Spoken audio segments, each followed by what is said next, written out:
Donald Trump is incredibly dangerous. I think he is a threat to democracy. I think that since he got elected, the things he has done, which have included causing international incidents with our allies like... For people who thought that Donald Trump has changed, he has not changed, okay? No. He is the same immature, insensitive, inappropriate oaf that he's always been. If you ask all the women who have accused him of sexual harassment, if you ask the women who have accused him of rape, if you listen to what he said on that Access Hollywood tape, you realize that Donald Trump is a man who has a long history of doing things, whether women like it or not. I find it offensive too. Ana Navarro has been handing out on-air reality checks since the day the Access Hollywood tape crashed into the 2016 race. And every time she does it with the kind of clean, unblinking certainty that you cannot spin away with a late-night post. If you remember the exact moment that made you sit up, the CNN panel where she refused to euphemize Trump's own words, the Hot Topics segment where she compared strongman theater to the kind of dictatorship she grew up around, drop it in the comments right now so we can build a greatest hits cut for the next upload. You know, I have been saying since he got elected, we have to be preparing. There are people that have to be preparing, maybe not us here at this table because we are in a position of privilege. But if you're undocumented, if you work for the federal government, if you are transgender, you have got to be preparing.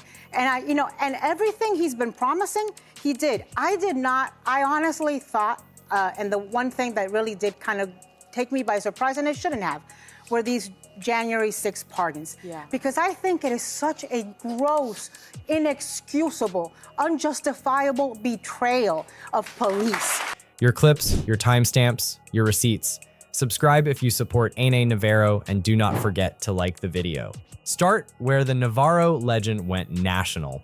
October 2016, live on CNN, an all-star panel trying to talk around the ugliest quote in modern campaign history, and Ana refuses the dance. She repeats the words Trump used on that tape, out loud, no asterisks, and then she hits the line that still circulates, because it turned a viral scandal into a moral standard. Do not tell me you are offended when I say it, if you were not offended when he said it. We are not at a point right now to be talking about policy difference because we are not running against a normal human being. Right. We are running against Donald Trump, who is an existential threat to humanity and democracy. Oh, Joy, so many different emotions, shock, sadness. Listen, I've fled communism. I've seen this before. I never thought I would see it in the United States of America.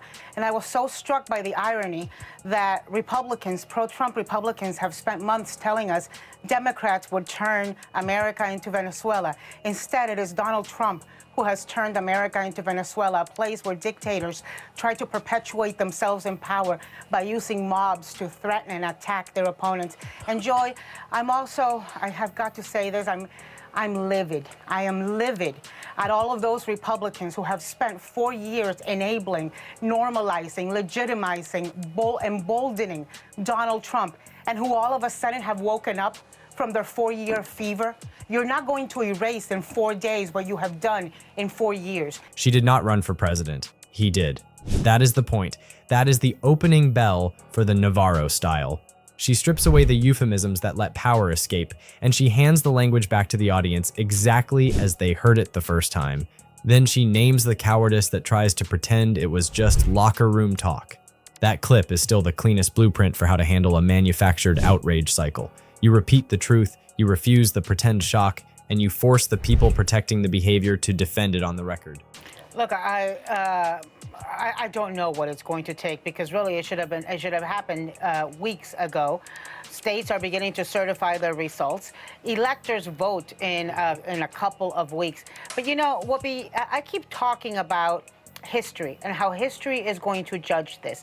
There are going to be books written about this. It's going to be studied by school kids in 30 years and 40 years. And yesterday I was watching this, I was watching State of the Union with Jake Tapper. He was interviewing Governor Larry Hogan. We saw a clip of it. And he put a clip of Larry Hogan's father, who was a congressman during the impeachment. And he was the first congressman to break with his party and vote for impeachment. And today, Larry Hogan can stand proud that his father did the right thing and put country over party. Fast forward through a presidency that never ran out of kindling, and Navarro is a fixture on The View, a show that gets dunked on by people who claim they do not watch, which is a shame because those people missed how often a single sentence on that stage shaped an entire day of headlines. Navarro is good television because she is good at the thing television rarely does quickly. She connects a sentence to a system.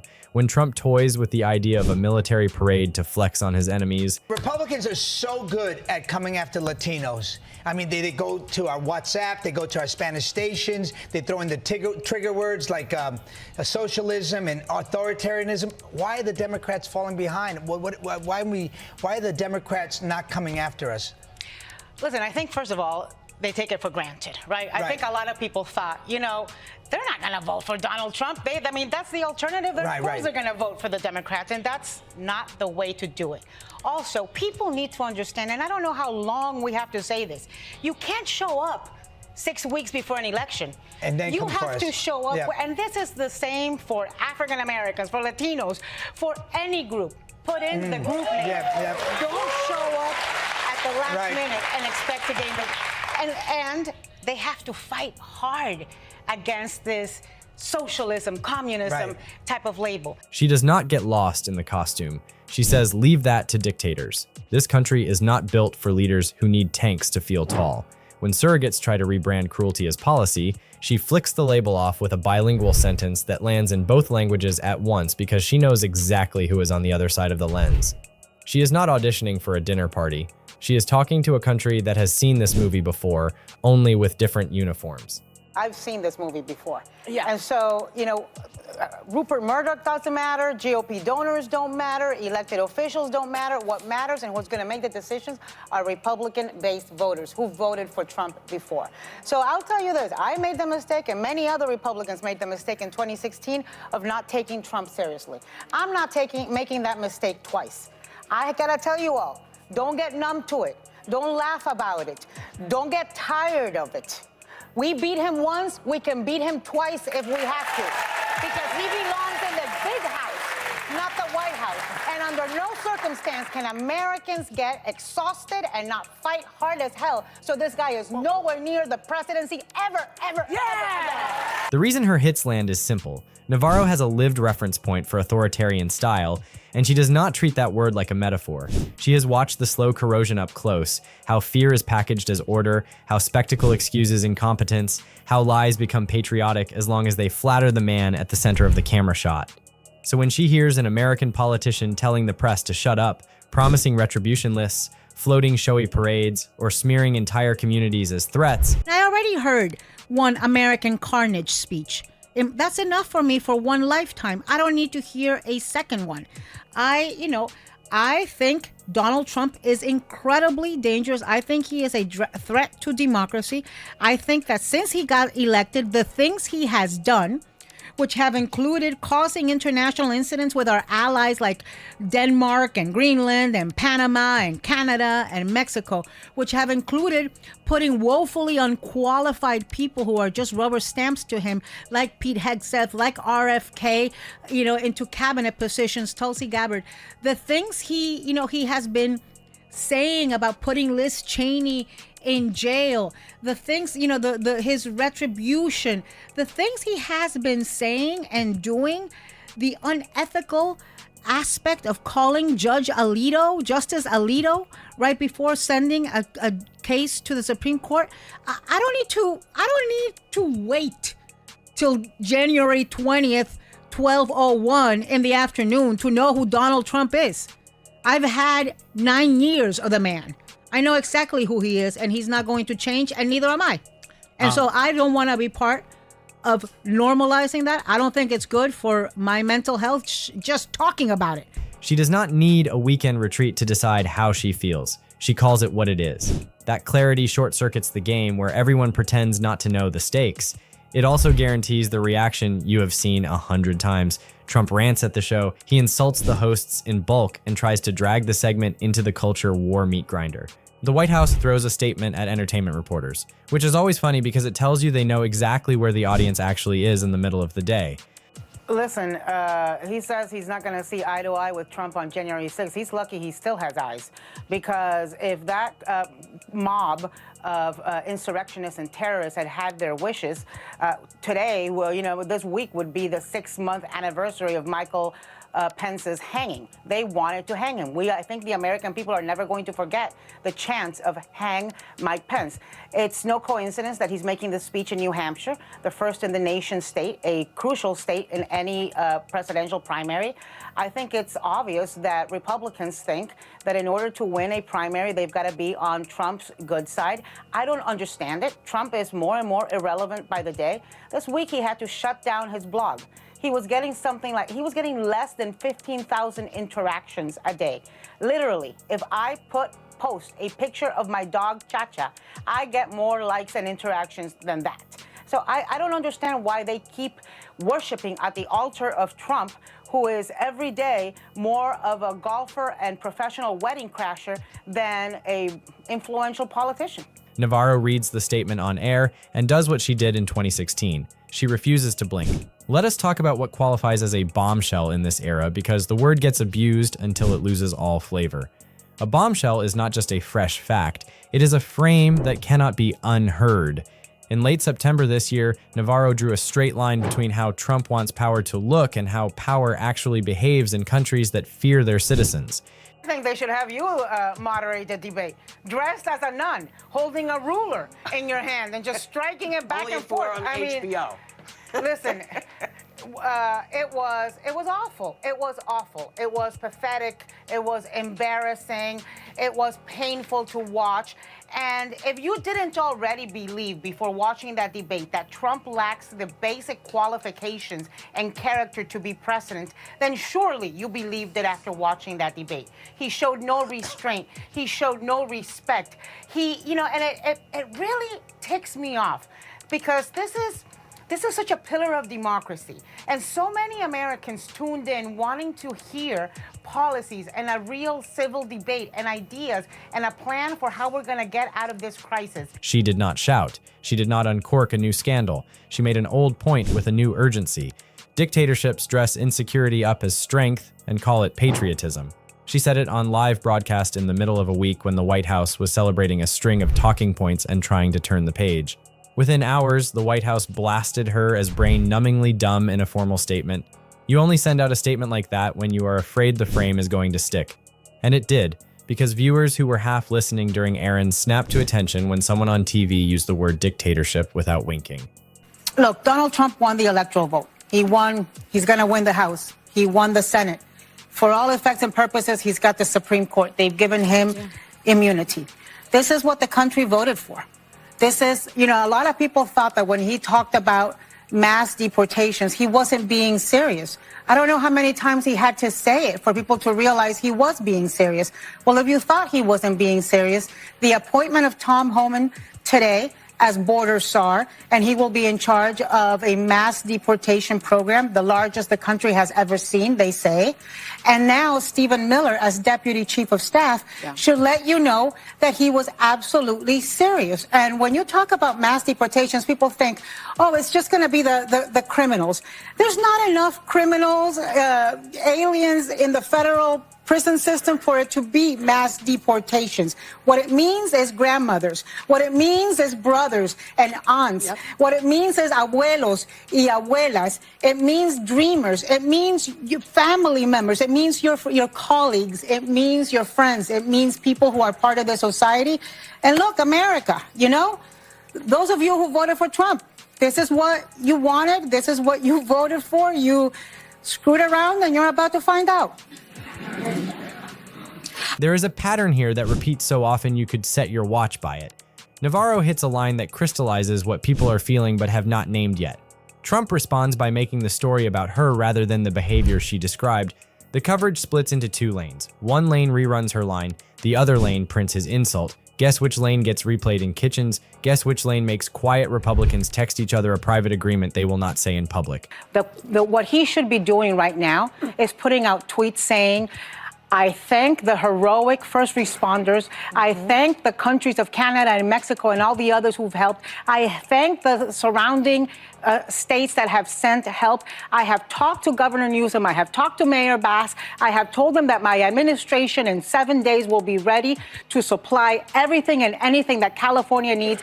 Californians, my thoughts are with you. Those are the things you have to say. If you need help in figuring it out, go look at everything that Joe Biden has said for the last 4 years after a natural disaster. I have lived in Florida for 44 years.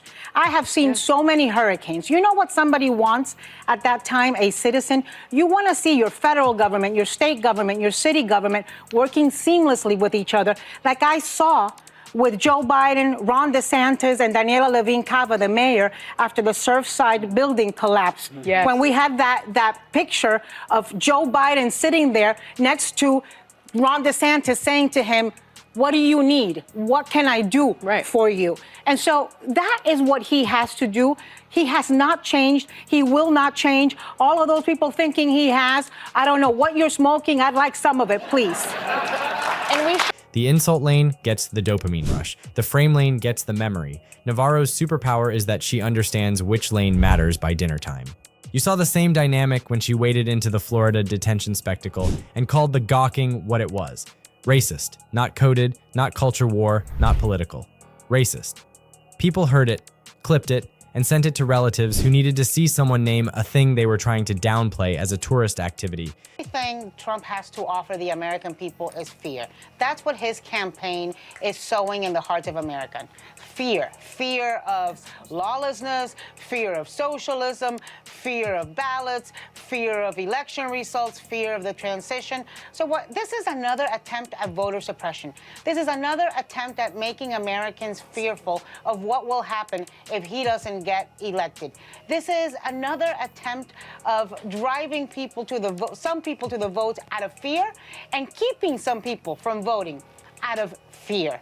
And it just, it's not going to work. If you see what we saw in Virginia, where early voting started and people were lining up for blocks and blocks, if people have to walk over molten lava to get to the voting booth, I think many Americans will. And the last thing I want to say is, look, I fled totalitarianism. I fled communism in Nicaragua in 1980.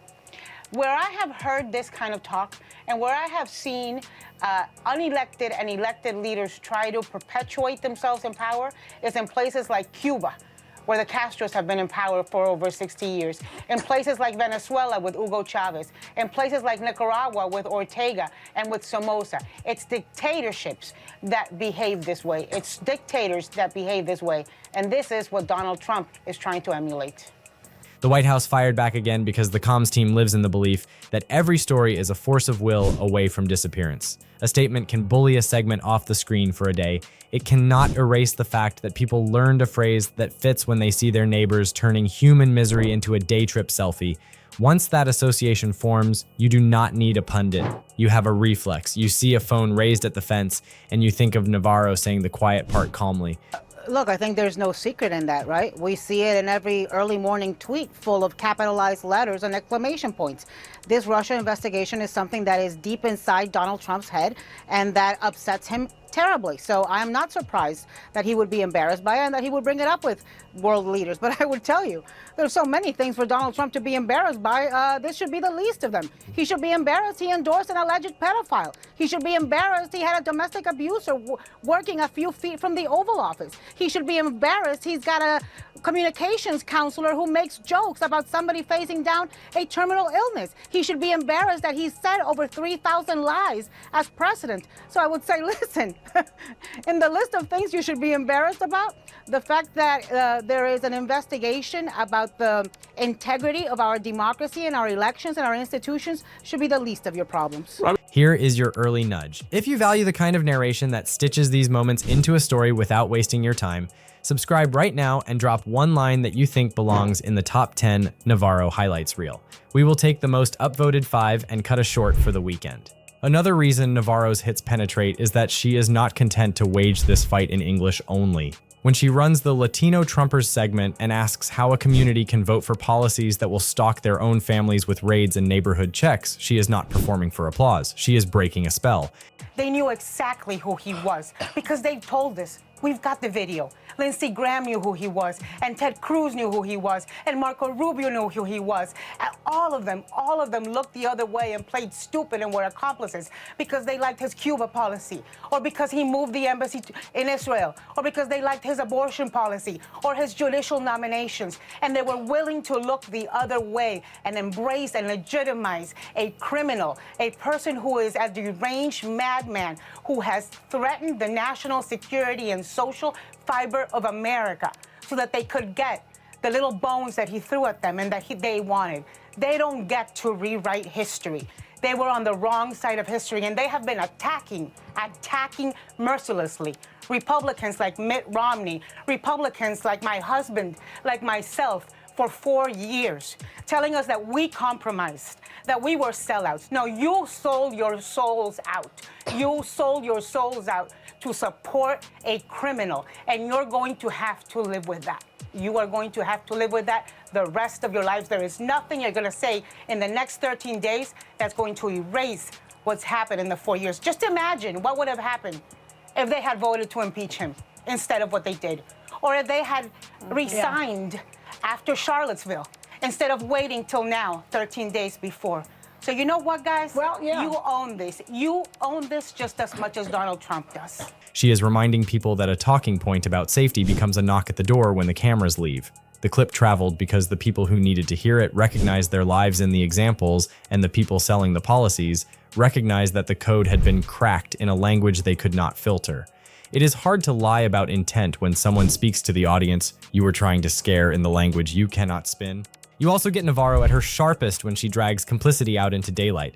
Of the Capitol Police, and I am disgusted beyond words that yesterday the leader of the Oath Keepers was in the Capitol that he helped plan. He'll be the next Secretary of State. What, are you kidding me? Well, he might be the social secretary of the White House. They're now discussing having some of these pardoned January 6 people visit the White House, the symbol of democracy in this country. What is wrong with Republicans, the law and order party, that they are not coming up and saying to him, having the guts on this one thing? The day she torched a former attorney general for the starched loyalty makeover, the message was bigger than a single official. It was a message to every lawyer and politician who tries to wash off years of enabling by speaking softly into a podcast mic. Navarro has no patience for the redemption arc that skips the chapter where you helped break the guardrails. Her audience responds to that because they have watched accountability get traded for access again and again. Navarro offers no such trade. She names the bargain and dares the guest to defend it. The Trump policy towards Venezuela has been politically schizophrenic. When Trump came to power, Maduro was in the ropes. He was on the ropes. The entire world was rejecting him because he was trying to remain in power through stealing an election. Sound familiar? Donald Trump sent his special envoy, Rick Grenell, to negotiate with Maduro, legitimizing him, treating him like the president of the country, negotiated hostage releases with him, negotiated Chevron operations with him, basically strengthened Maduro. The people in Miami, where there's a lot of Venezuelan Americans and Nicaraguan Americans and Cuban Americans who do give a shit about policy towards Venezuela, were rather pissed off. And I am sure the 3 Cuban American congresspeople from Miami have been screaming bloody murder at the White House because they are getting a lot of flack in my city for the way that Donald Trump has been conducting policy towards Venezuela. So I think a lot of this is performative. If you want to understand why this drives Trump crazy, set aside the ideology and look at the mechanics. His entire political pitch depends on controlling the camera. He wants to decide what the shot is and how long it lasts. Navarro keeps stealing the shot with one sentence. When he tries to change the subject to ratings and insults, she plants a flag in the original point and the camera drifts back to it because it is more interesting than the insult by the time the second news cycle starts. I think a lot of this is, 1, you distract from the Epstein shark that's biting him. 2, you throw a bone to the Venezuelan community and the exiled community, the anti-communist community. Listen, Nicolas Maduro is a very bad guy. His government, he had been indicted for drug trafficking. I grew up in Miami in 1980s, okay? So I'm Cocaine Cowboys, Miami Vice.